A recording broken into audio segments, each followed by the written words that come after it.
It's always exciting on the first day of watering with the 360 rain unit.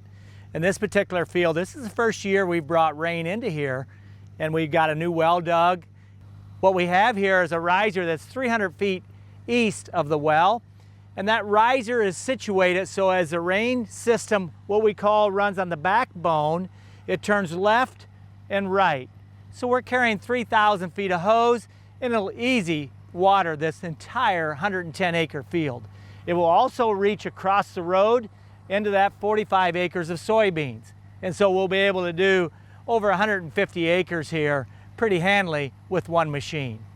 So remember, this is a 14-row machine due to the fact that we have a seed corn planter in here, which is a 65-footer due to male rows and female. So we have 14 drops on the 26 rows.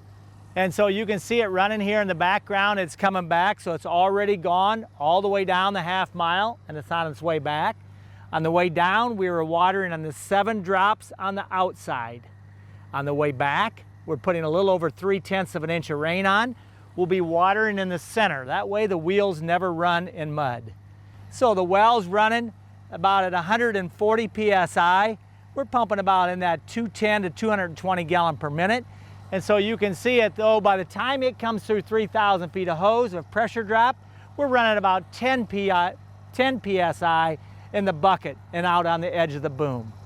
So we'll go ahead and take a look at it as it comes by. You can see we're picking up hose. Remember, every time rain moves, we're laying hose or picking up hose. And so we'll just take a look here and see exactly how we're watering in the 15-inch band. See here in this drop, we're watering these 2 rows. In this case, the row cleaners are just a little bit recessed so that water has a place just to lay. And as we look at it, you can see there's a lot of water here for just 3/10 of an inch, and we can water up to a 1/2 inch. Just depends upon the speed. We can go obviously as high as an inch on one application. Most of the time we're in that 3/500ths to a 1/2 of an inch. My goal is we would put on over a 1/2 inch a week in this field. So you can see here as the water comes down in here, and it's just sitting right here in beside the row. And so it's got about a 12-inch band here to 15-inch. You can see the water still sitting here. And it takes about 3 minutes for that water to dissipate down into the mass of the root system. This is what I call watering in the sweet spot. Realizing that we have the ability to put on nitrogen and ammonia sulfate in with the nitrogen and boron and any other micronutrient we need makes quite a difference. And of course, for livestock operations, they're putting manure and water. But in this case, with the environmental the way it's been, you can see on this corn, we got a sulfur deficiency here. You can see the stripe in the leaves.